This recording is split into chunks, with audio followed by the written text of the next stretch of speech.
graça e a paz de Cristo, mais uma vez estou com vocês aqui, Pastor Edmário, com o nosso projeto de estar expondo a Bíblia toda, pregar a Bíblia toda, e continua assim nossa exposição no livro, não é, da primeira epístola do apóstolo Pedro.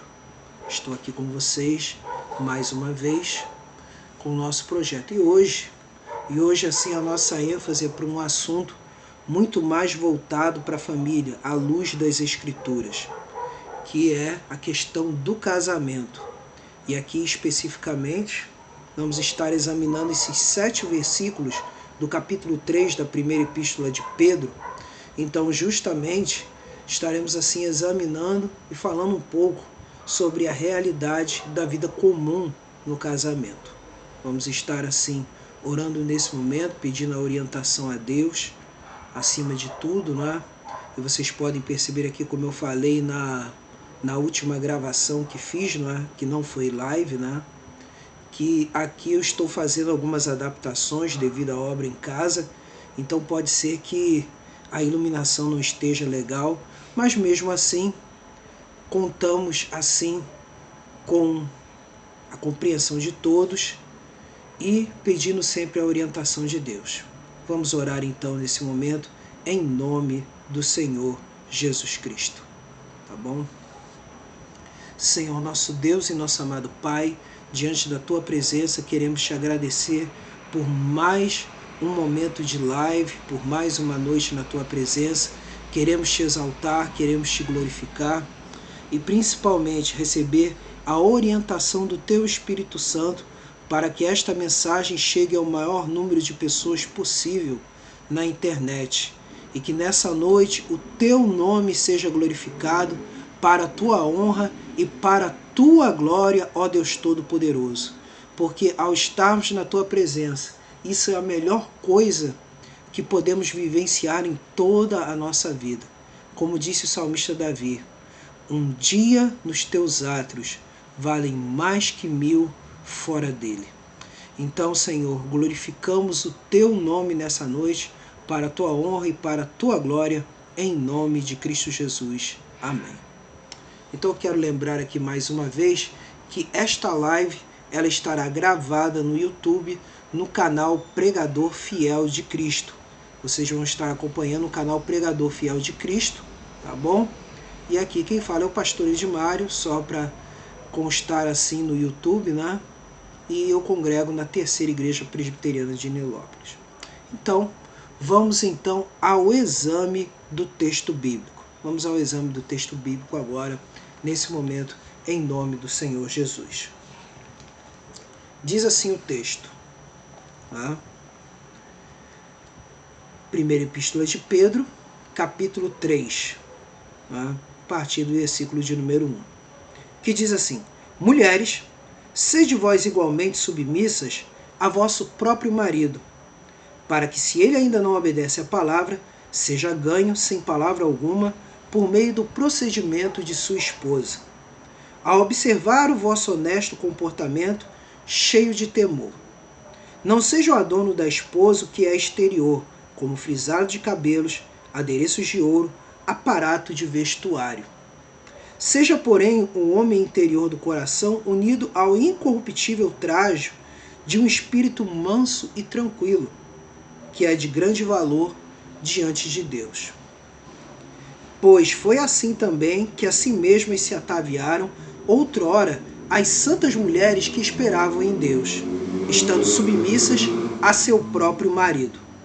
Como fazia Sara, que obedeceu a Abraão, chamando-lhe Senhor, da qual vós vos tornastes filhas, praticando bem e não temendo perturbação alguma. Maridos, vós igualmente vivei a vida comum do lar, com discernimento e tendo consideração para com a vossa mulher como parte mais frágil. Tratai-a com dignidade, porque sois juntamente herdeiros da mesma graça da vida, para que não se interrompam as vossas orações. Seja bem-vindo, pastor Sandro. Louvado e engrandecido seja o nome do Senhor. Fique à vontade, pastor. Seja bem-vindo aqui na nossa live dessa noite. que tanto está sendo transmitida no Facebook, quanto está sendo transmitida no Instagram, nesse momento. Tá? Seja muito bem-vindo, vou até acenar para ele aqui. Né? Seja muito bem-vindo, Pastor Santo. Então, prosseguindo aqui a nossa exposição da primeira epístola de Pedro. Eu quero falar aqui, um ponto importante, é que durante todo o capítulo 2, praticamente, no capítulo 2 anteriormente, a gente pode perceber que algumas questões Pedro levantou acerca da vida prática do cristão. E essas questões levantadas acerca da vida prática, no capítulo 2, estavam envolvidas a questão da submissão às autoridades políticas e a submissão às autoridades profissionais. O que isso quer dizer? Na prática, né, no ambiente de Pedro, ele estava falando, se dirigindo aos cristãos em geral, que estavam sendo perseguidos já naquela época pelas autoridades romanas, em como devia ser esse relacionamento com eles, né? E outra seria a questão relacionada aos cristãos, né, na sua vida, no caso, os servos, né? E mais especificamente os escravos de casa, ou seja, os escravos que ficavam na casa dos seus senhores. Então, é muito importante nós termos essa ideia de que vida cristã é vida de prática, é vida ética. Então, aí nesse sentido, quando você fala em vida ética, devemos levar em consideração principalmente o quê? Principalmente tudo aquilo, o que a Escritura diz, nós devemos pôr em prática. E assim chegamos aqui a esse texto, que vai falar, logicamente, sobre as questões relacionadas à vida no casamento. Tá bom? Nos versículos 1 até o versículo 6, vai estar falando da questão da mulher. E o que mais vai chamar a atenção é do procedimento da mulher para com o marido não cristão. Porque já naquela época, muitas mulheres ouviam a mensagem do Evangelho, recebiam a mensagem do Evangelho com alegria, contudo, seus maridos não tinham recebido. Então aqui Pedro ele vai ilustrar o proceder da mulher nesse caso. E aqui no versículo 7, ele vai dirigir-se aos maridos. Logicamente ele está se dirigindo a quem? Aos maridos cristãos. O que eles devem fazer com relação ao procedimento para com as suas esposas. Então, vamos verificar aqui, né, que isso vai trazer uma questão para nos dias atuais, a questão de feminismo e a questão de machismo. E a gente vai perceber que o melhor antídoto contra essas duas coisas, porque o feminismo não procede de Deus e muito menos o machismo também não procede de Deus, então o que deve haver é aquilo que Deus estabeleceu na criação. Deus criou homem e mulher para que um se completasse com o outro. E não houvessem disputas, mas que houvessem um relacionamento amoroso, assim como Deus nos ama. Então, esse é o ponto principal aqui que a gente deve levar em consideração na leitura desse texto. Então, vamos aqui examinar, né, esse texto aqui. Vamos examinar, né? Diz aqui, né, e aí por isso, né, o tema dessa noite, que é a vida comum no casamento. Tá? Você guarde isso no coração, o tema da vida comum no casamento. Eu estive, na última vez que estive presente, né, numa das classes lá da Terceira Presbiteriana de Nilópolis, né, falando sobre uma questão interessante que foi levantada ali, né? E aí, dentre elas, das várias questões levantadas ali, né, no meio de tantas, no meio da classe dos homens, que foi a questão da rotina, né? E a gente pode perceber que a rotina é fundamental na vida do casal. Porque é a partir da rotina é que se vai plantar sementes e essas sementes frutificarão em contentamento, felicidade, amor mútuo. Então vamos aqui. Mulheres, sede submissas igualmente, sede vós igualmente submissas a vosso próprio marido, para que se ele ainda não obedece à palavra, seja ganho, sem palavra alguma, por meio do procedimento de sua esposa. Então aqui eu retorno, né, que a vida comum no casamento, ela envolve em primeiro lugar uma submissão da parte da esposa. Ela envolve uma submissão da parte da esposa, como a gente acabou de ler o versículo. Sede vós igualmente submissas a vosso marido. E aí vem, para que se ele ainda não obedece à palavra, seja ganho, sem palavra alguma, por meio do procedimento de sua esposa, ao observar o vosso honesto comportamento cheio de temor. Então aqui, esse é o ponto principal. Dentro da ordem da criação, aquilo que é conhecido na teologia reformada, e também no meio dos luteranos também, então reformado em geral, né? Deus ele formulou o que na criação? Né? Esses mandatos né, criacionais. Deus formulou mandatos criacionais. E esses mandatos criacionais, todos eles envolveram Adão e Eva antes da queda. E esses mandatos, um deles é conhecido como mandato social. O que seria o mandato social? É que o homem e a mulher seriam uma só carne e que eles deveriam crescer e multiplicar-se. Então a gente pode ver nitidamente que o homem, na realidade, se você examinar com todo cuidado, com todo carinho, Gênesis capítulos 1, 2 e 3, o homem tem uma função. Qual é a função? De ser representante da família. E como tal, antes mesmo da queda, ele tem a liderança. Liderança em fazer o quê? São obrigações do homem. Prover a parte material da casa, proteger a família e liderar na adoração. São esses os três elementos fundamentais. Agora, claro que evidentemente, quando a gente olha para esse texto aqui de 1 Pedro, aqui está falando aqui que se pode perceber que esse marido não é um marido cristão. Então você vai verificar aqui que a mulher tem as suas obrigações. Quais são as suas obrigações? Ser uma auxiliadora idônea, como está lá em Gênesis 2.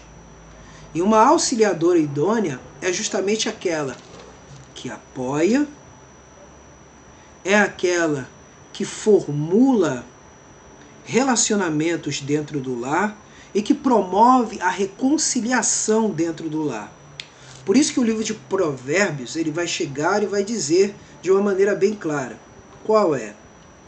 A mulher sábia edifica a sua casa e a tola destrói com suas próprias mãos.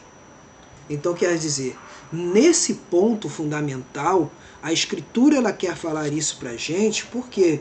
Porque quando a mulher é uma mulher sábia, uma mulher de oração, uma mulher que busca contribuir com as coisas de Deus dentro do lar, o procedimento dela vai levá-la ao quê? Vai levá-la a ganhar o seu marido através do bom exemplo. Quais são esses bons exemplos? Se ela é somente dona de casa, deixar a casa organizada, deixar a roupa limpa, cozinhar, né? Deixar tudo no seu devido lugar, fazer suas orações, servir a Deus na casa do Senhor. São esses os pontos, né? São esses os pontos. O que acontece? Não procurar brigas dentro do lar, não ser murmuradora, mas antes ser motivadora do lar a se buscar a Deus. No caso do marido não crente, essa é a questão, é que deve ser motivadora a que a família busque a Deus, dar todo exemplo de evitar brigas, confusões, procurar sempre a orientação de Deus e evitar de que, dentro dos parâmetros de Deus, o nome dela não seja motivo de escândalo, mas pelo contrário, de uma mulher fiel, feliz, que glorifica o Senhor. Assim ela ganhará o marido. Agora, claro que evidentemente a gente chega num ponto que é o ponto assim mais difícil nessa modernidade que a gente vive hoje. Por quê? Porque nessa modernidade o que acontece? Surge a figura machista. E aí quando surge a chamada figura machista, essa figura machista, né, chamada figura machista que foi pintada pelo feminismo, tem a questão dos abusos, não é? O marido que não ajuda no lar, o marido que deixa tudo largado, o marido que faz a esposa uma escrava, na realidade, né? E a maltrata de todas as formas. Então, nesse caso, a gente vai ver mais à frente o que deve ser feito nesse caso. Mas isso é mais à frente, tá bom? Vamos ver aqui o restante do versículo. Não seja o adorno da esposa o que é exterior, como frisado de cabelos, adereços de ouro, aparato de vestuário. Seja, porém, o homem interior do coração. O que é homem interior do coração? Está falando do coração. Está falando da mulher ser uma mulher nascida de novo. De que não vive de aparências, mas que serve a Deus de coração mesmo, de verdade. De que serve a Deus não buscando aplauso dos outros, mas verdadeiramente faz as coisas de Deus para tirar um sorriso de Deus. E não simplesmente fazer as coisas para dizer que é a tal. Então esse é o ponto principal aqui. Aí diz, seja porém o homem interior do coração unido ao incorruptível trajo de um espírito manso e tranquilo, que é de grande valor diante de Deus. Então, aqui o apóstolo Pedro está falando o seguinte, que tudo isso aqui está falando sobre o quê? Sobre como a mulher deve tratar da sua aparência. Ela não deve tratar com exagero. Ou seja, exagero na maquiagem, exagero nos brincos, exagero nos adereços. É como é conhecido por aí hoje como ostentação. Mulheres não podem viver, as mulheres de Deus não podem viver com ostentação, mas devem viver com sinceridade, humildade e não ostentação. E aqui, inevitavelmente, acaba se entrando também na questão de que a ostentação levará ao quê? A sensualidade. Então, esse é que é o ponto principal aqui da questão acerca da mulher cristã. Ou seja, estou expondo aqui o texto bíblico, nada mais. Seja bem-vindo, Tiago. Deus abençoe a sua vida aqui no Instagram, tá bom? Então, quer dizer, o ponto principal aqui é que é o seguinte, é que nos dias de hoje, muitas mulheres cristãs, ao se vestirem, não estão procurando a orientação do Espírito Santo de Deus para saber se a roupa que está utilizando é uma roupa de fato condizente com a sua condição de cristã. Porque é o seguinte, eu falo sinceramente, roupa de cristã não é roupa das mulheres da fazenda, não é roupa das mulheres do Big Brother Brasil, não é roupa de vários programas de palco da Globo, da Bandeirantes e etc. E muito menos serva de Deus deve ficar expondo seu corpo em praia. Não estou dizendo que você não vá numa praia, não estou dizendo isso, mas a realidade é a seguinte, então se vai para algum lugar desses, vá para um lugar reservado, lugar da família. Agora, expor seu corpo para os outros, isso é fazer com que o evangelho seja escandalizado. Complicado o que eu estou dizendo aqui, né? É uma coisa muito sensível no meio da igreja falar sobre esse assunto, mas a Escritura está me obrigando a ter que tratar desse tipo de assunto. A ter que tratar. Então, é todo um cuidado que a mulher deve ter de não expor o seu corpo, expor barriga, expor pernas e etc.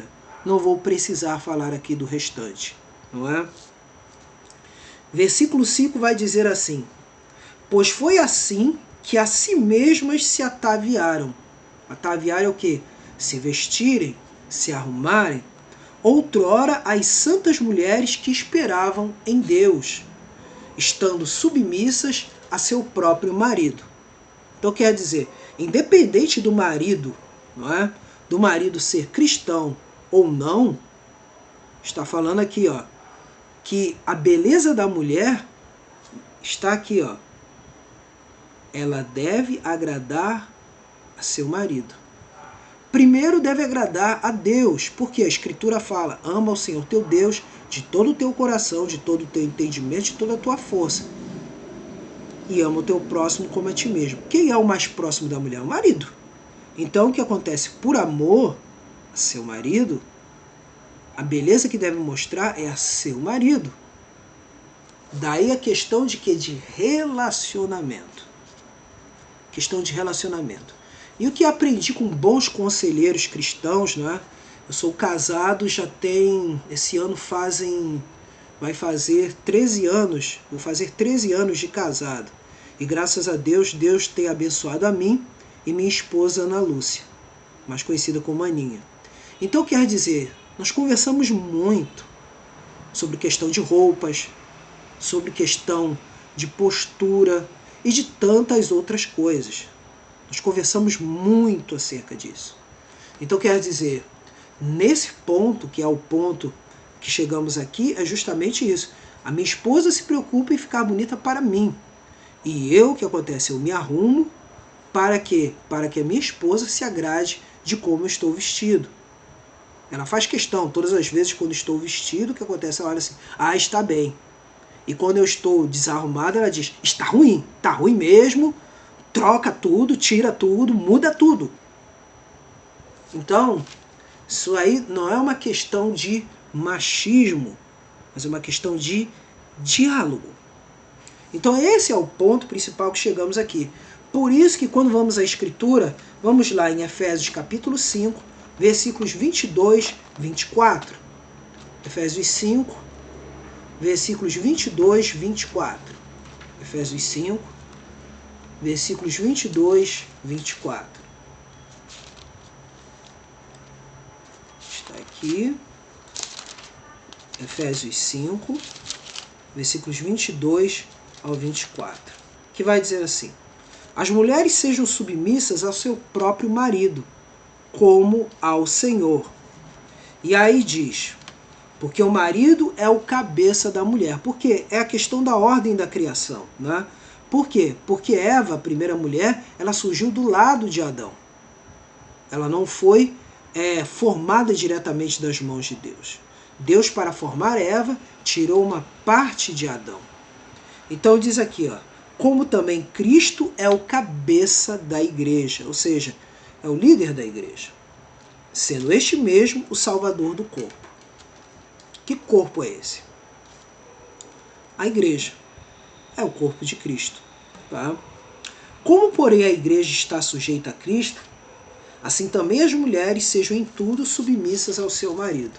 Uma forma alternativa para a gente entender essa questão de submissão ao marido é a questão do seguinte: quando a mulher vai se casar, e aí eu já digo para as mulheres solteiras, né, para as irmãs solteiras, né, o que acontece?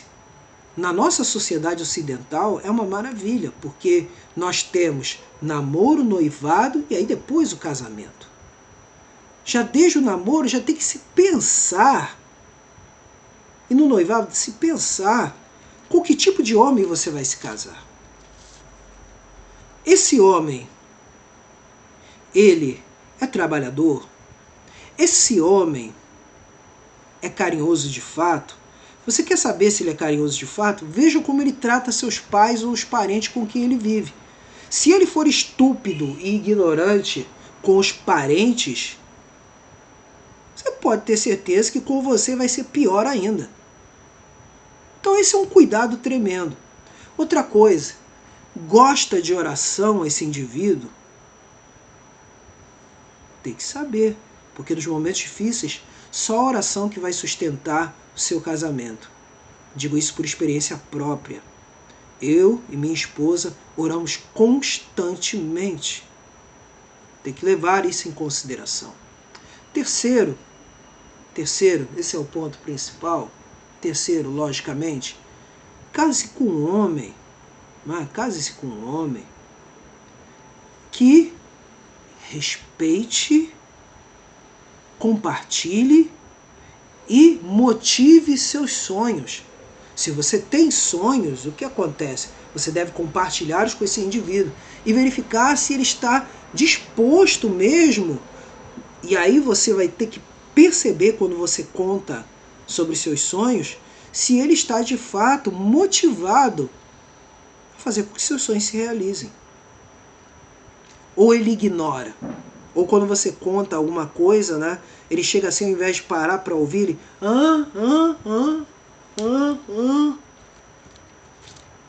É um problema.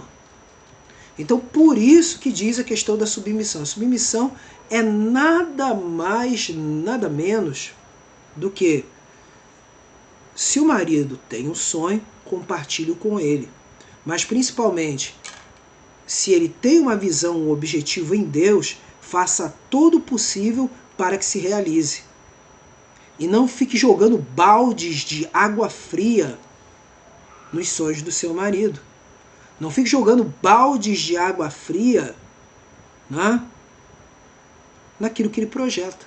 Por exemplo, às vezes o marido projeta, digamos assim, eu sempre tenho hábito de falar isso em várias mensagens, em várias palestras, que me dão oportunidade. O marido às vezes tem um sonho de comprar uma casa em determinado lugar.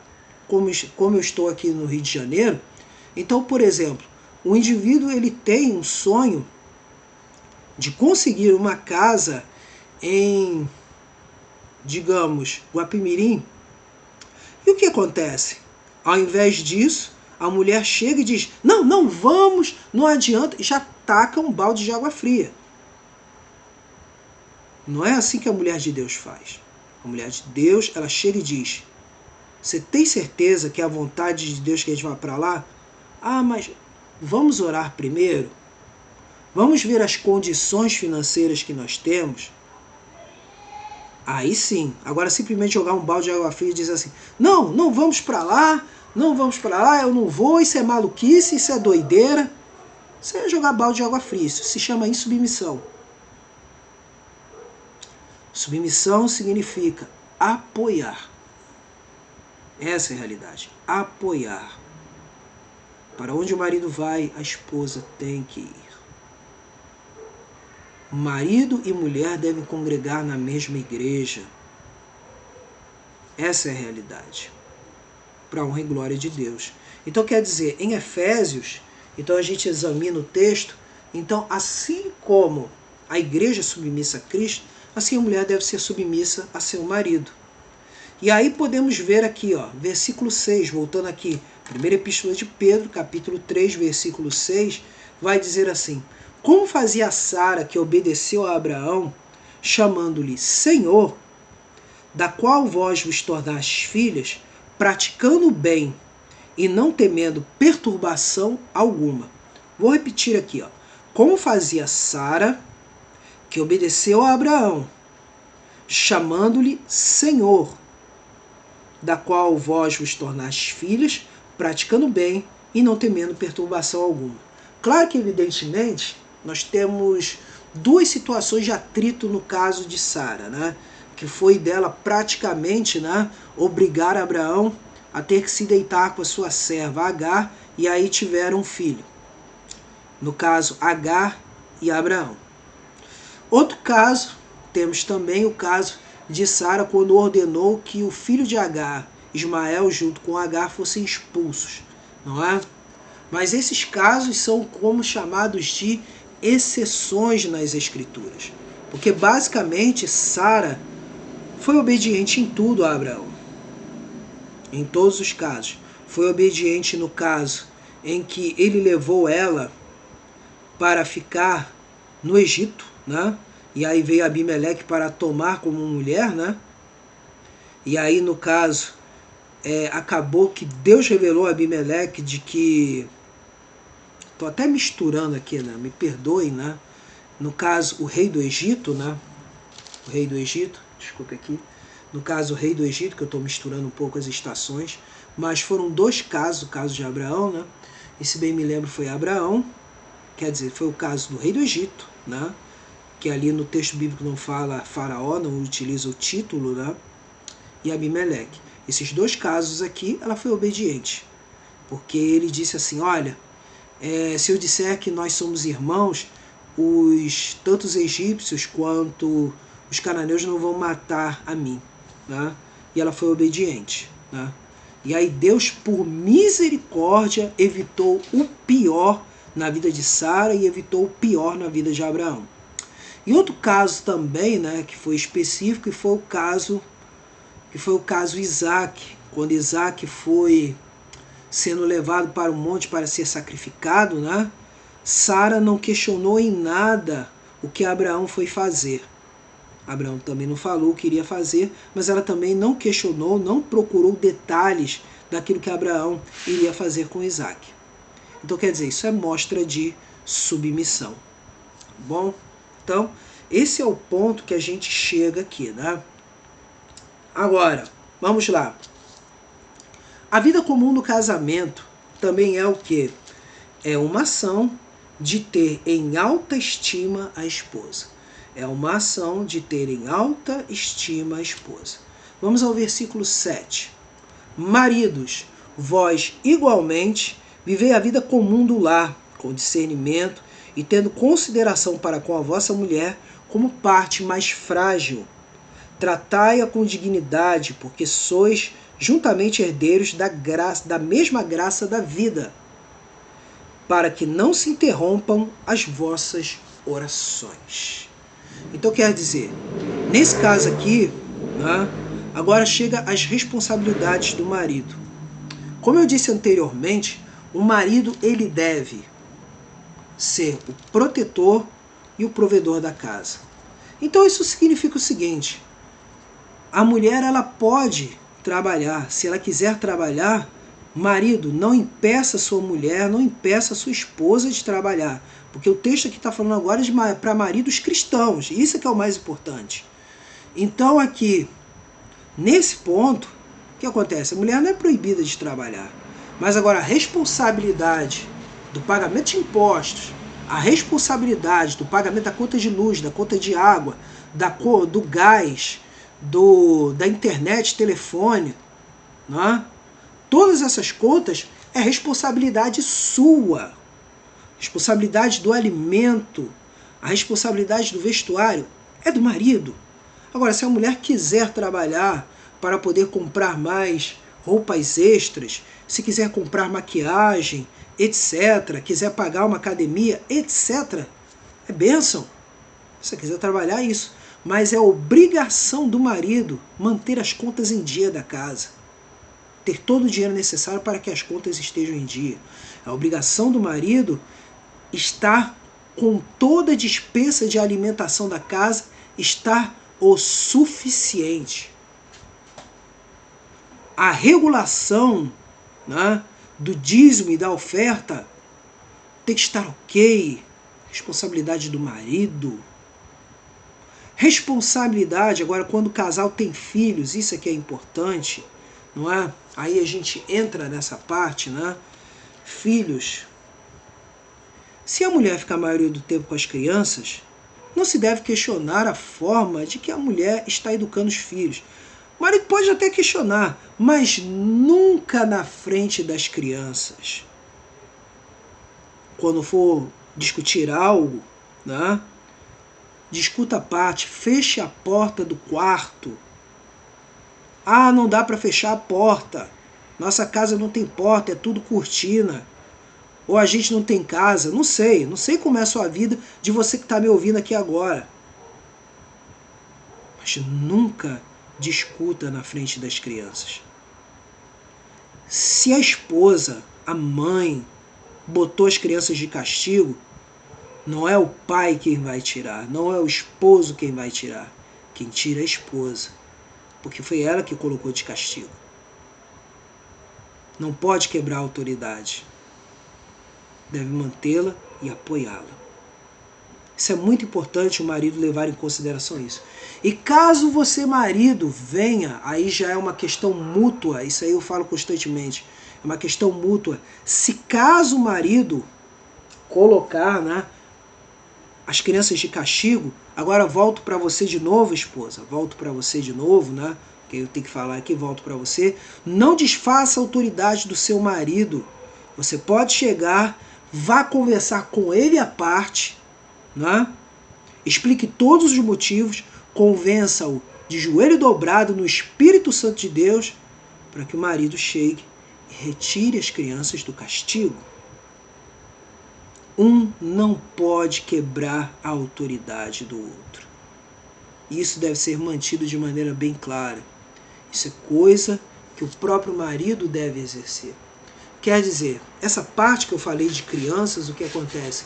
Isso eu falo porque falo das lideranças, né, as quais eu fui instruído, né? Os pastores anteriormente que me instruíram nessa parte. Para que o quê? Para que haja harmonia no lar. E aí diz aqui o texto: vivei a vida comum no lar.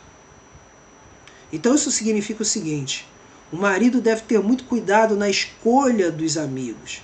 Porque simplesmente você chegar, trabalhar no final de semana, e aí simplesmente chegar, eu vou sair com os meus amigos. Cuidado. Quem são esses amigos? São amigos de quê? De futebol? São servos de Deus? Cuidado. Cuidado. Se é amigos de trabalho, uma mistura, isso é um prato cheio para as tentações do mundo. Porque a vida comum do lar, ela envolve o quê? Ela envolve ter prazer em estar em casa, prazer em estar com os filhos, prazer em estar com a esposa. Se for visitar alguém, visite, com certeza, visite. Mas visite buscando a edificação, visite buscando, não é, as coisas de Cristo. Se você quer se divertir, pode se divertir, não tem problema. Mas com critério, não abandonando a família, não abandonando a esposa.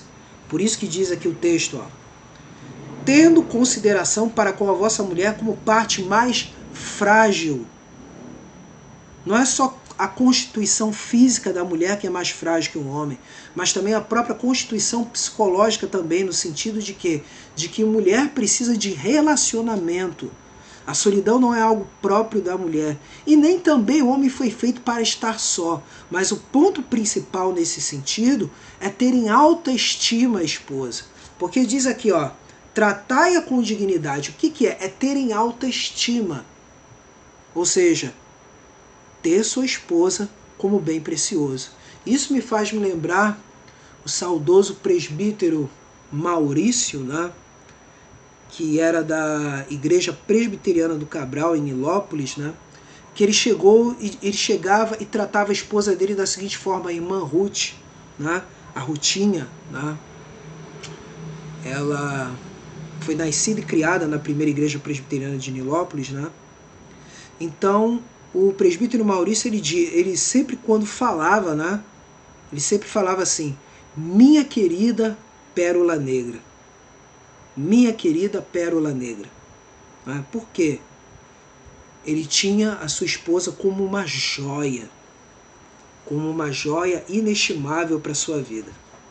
Sempre foi a companheira dele, né? A companheira dele em tudo. Então, o que acontece? Então, a gente tem que levar muito em consideração isso, tratar a sua esposa com alta estima. Com alta estima. Ter ela como um presente de Deus para nós. Porque, na realidade, se Deus é o dono do ouro e o dono da prata, dono de todas as coisas, soberano, perfeito de tudo, tudo que Ele nos dá é bom. Tudo que Ele nos dá é perfeito. Então, o que acontece? A autoestima que devemos ter com a nossa esposa é justamente essa. De levarmos em consideração de que ela é, de fato, esse bem precioso. E aí vamos lá, em Efésios, capítulo 5, voltando novamente a Efésios capítulo 5, em Efésios capítulo 5, né? Efésios capítulo 5, vai dizer o seguinte agora, Efésios 5, versículo 25. Maridos, amai vossa mulher como também Cristo amou a igreja e a si mesmo se entregou por ela. Então isso aqui é um ponto importante. Por quê? O marido é chamado de protetor por quê? Porque se for um caso de perigo, um caso de morte, é obrigação do marido proteger a esposa e até, se possível, morrer por ela. Sim, isso é uma coisa tão interessante que isso foi refletido na questão do salvamento, não é? Em navios. Em navios sempre se dizia o seguinte: na hora de serem salvos e resgatados do navio afundando, né, no naufrágio, sempre era colocado o seguinte: mulheres e crianças primeiro. Mulheres e crianças primeiro. Por conta desse ponto, essa influência aqui que está, mulheres e crianças primeiro. Então você tem aqui, ó, maridos, amai vossa mulher, como também Cristo amou a igreja, assim mesmo se entregou por ela, para que santificasse, tendo-a purificado por meio da lavagem de água pela palavra. Ou seja, o marido deve zelar para que a sua esposa em tudo seja uma esposa que não se envolva em fofocas, não se envolva em confusões, não se envolva em assuntos que não edificam. Dever do marido, corrigir sua esposa nesse sentido, né? Então aqui, ó, para apresentar a si mesmo igreja gloriosa, sem mácula, nem ruga, nem coisa semelhante, porém santa e sem defeito. Assim também os maridos devem amar a sua mulher como ao próprio corpo. Quem ama a esposa, a si mesmo se ama. Então, como eu falei anteriormente aqui acerca das esposas, amar o teu próximo. Quem é o próximo do homem? É a esposa. Quem é o próximo da esposa? O marido. Então, nesse caso, o marido, o que acontece? O marido também deve atentar para como sua esposa se veste. Deve atentar para que ela, o que acontece, seja suficientemente decente no seu vestir. Hoje a gente vê muitos maridos, o que acontece? Maridos que infelizmente são omissos. E como diz na linguagem de fora, desculpa eu usar, não tenho costume de usar na live essa expressão, mas muitos maridos têm sido fracos, fracotes, bananas, deixando as mulheres expondo seu corpo aí fora. Cuidado. Cuidado. Se você torna a sua esposa vulgar, você está tornando vulgar a si mesmo. E você nunca será um homem de respeito, um homem aprovado por Deus. Então esse é o cuidado que se deve ter. Por isso que está dizendo, ó, porque ninguém jamais odiou a própria carne. Versículo 29, Efésios 5, 29. Antes a alimenta e dela cuida, como também Cristo faz com a igreja. Porque somos membros do seu corpo. Eis porque deixará o homem a seu pai e a sua mãe, e se unirá à sua mulher, e se tornarão os dois uma só carne. Grande é este mistério, mas eu me refiro a Cristo e à igreja. Não obstante vós, cada um de per si, ou seja, por si mesmo, também ame a própria esposa, como a si mesma a esposa respeite ao marido. Então, é uma coisa mútua. Então, uma coisa muito importante também, acerca do casamento, é que a rotina do dia a dia, ela é uma plantação de sementes que não podem ser deixadas de lado. E nessa plantação de sementes, os pais da noiva não devem se meter, os pais da esposa. Os pais do marido também não devem se meter no casamento. Só quem pode ser o árbitro de todas as coisas no casamento é quem? Como a gente acabou de ler. Cristo Jesus se revelando na sua palavra. Cristo Jesus se revelando na sua palavra. Claro que as dimensões do que a gente pode falar acerca do casamento são muitas dimensões que a gente pode falar. Isso pode se alongar até numa live até de 2 horas. Mas eu não quero me estender aqui, mas eu quero chegar a esse ponto aqui, ó. E aí o ponto que eu quero falar é com relação aos maridos que maltratam as esposas, não é? E aí nesse ponto, o que acontece? Se o marido bate na mulher, ele está praticando pecado. E que pecado é esse? matar a esposa aos poucos. Marido que desrespeita a mulher, xinga, lança palavras de maldição, palavras que machucam, está maltratando a si mesmo. E se esse tal não se arrepende, e se esse tal não se arrepende, e se esse tal não se converte, ele pode e deve ser denunciado às autoridades. Pode e deve ser denunciado às autoridades. Sim, porque está praticando pecado. E uma esposa não pode passar pano nos pecados do marido. Eu vou passar pano nas falcatruas que meu marido faz. Mentira, bagunça. Então isso a gente deve levar em consideração. Então eu volto a dizer, deve-se levar em consideração isso de uma maneira muito forte. Deve-se levar em consideração de uma maneira muito forte o quê? Que o marido deve ser denunciado, não se pode passar pano nas falcatruas, nas falhas do marido. Não se pode passar pano nos pecados. Antes, pelo contrário, deve ser denunciado. Então temos aqui mais uma coisa aqui importante, eu quero lembrar aqui. Deixa eu ver aqui. 1 Coríntios 7. 1 Coríntios 7, aí a gente entra na questão do divórcio, a gente entra aqui. Claro que é um assunto que também é extenso, mas eu quero deixar aqui, isso é importante, Vamos aqui. 1 Coríntios capítulo 7, até o versículo 7. Vou até mais. Até o versículo 16. 1 Coríntios capítulo 7, do 1 ao 16. Quanto ao que me escrevestes, é bom que o homem não toque em mulher. Quer dizer, o apóstolo Paulo aqui, ele está falando sobre a situação dele, de que os cristãos a qualquer momento poderiam ser perseguidos. Por isso que ele está falando nessa questão, de que seria melhor servir a Deus solteiro. Porque na época ele estava viúvo, então ele não estava casado. Mas por causa da impureza, cada um tem a sua própria esposa, e cada uma o seu próprio marido.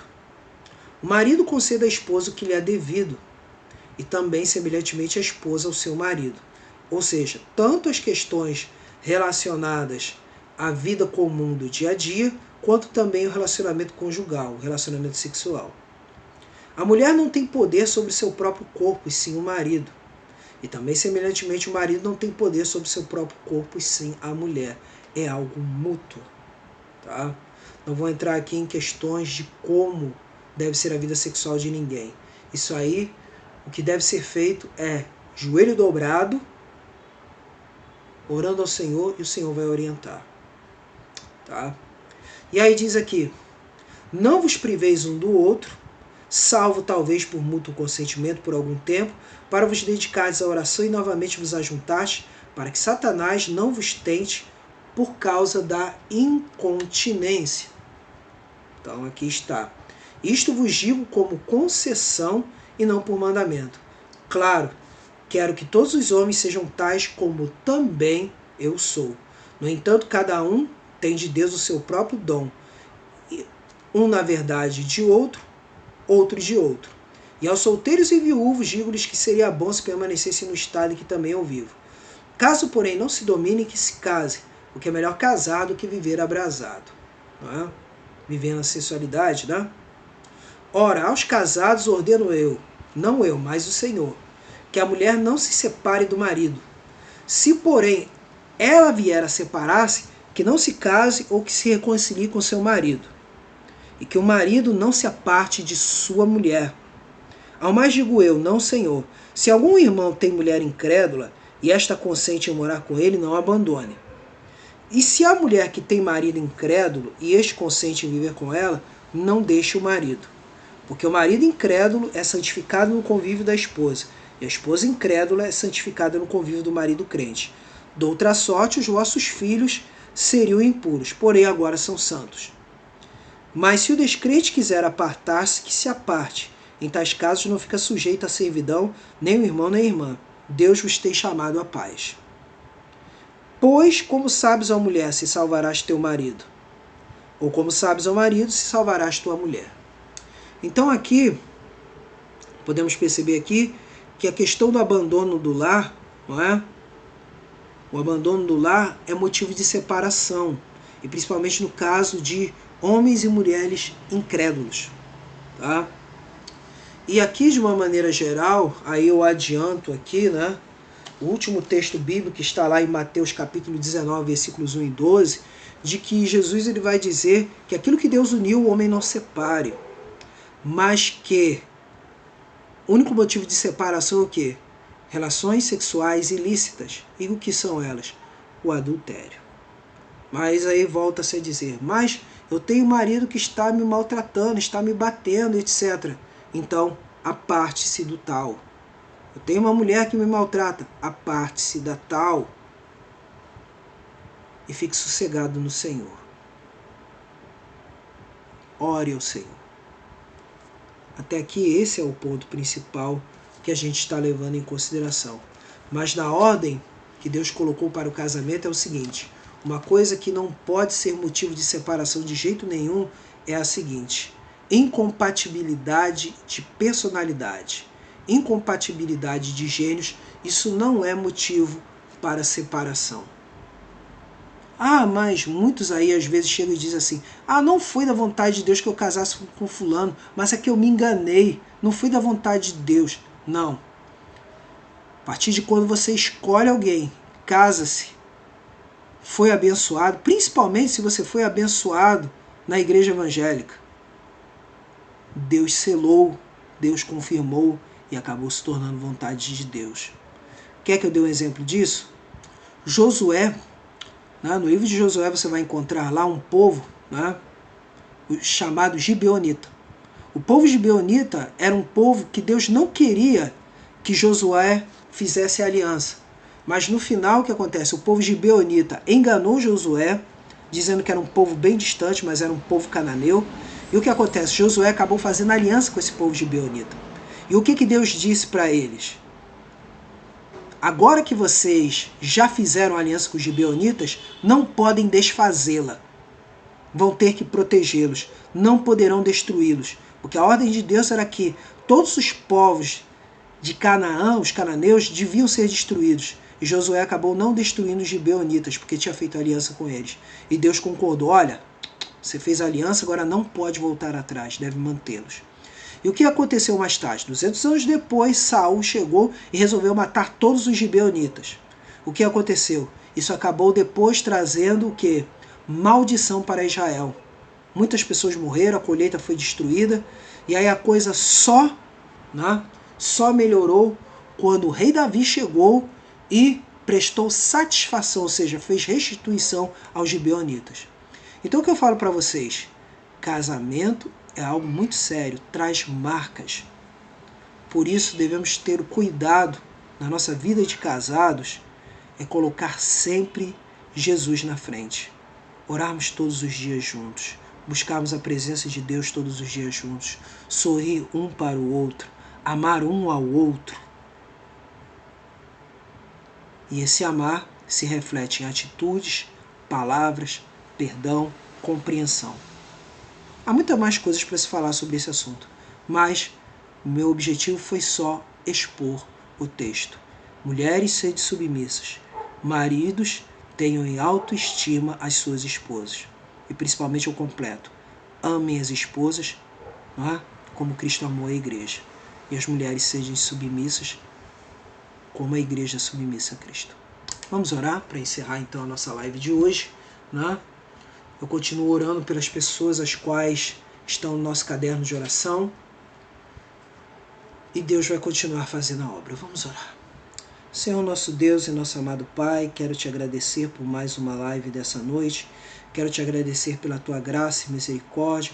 Quero te agradecer porque tu és santo, justo, maravilhoso, glorioso.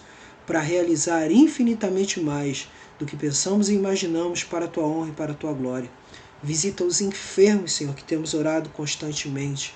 Visita aqueles que precisam de conversão e libertação em nome de Jesus.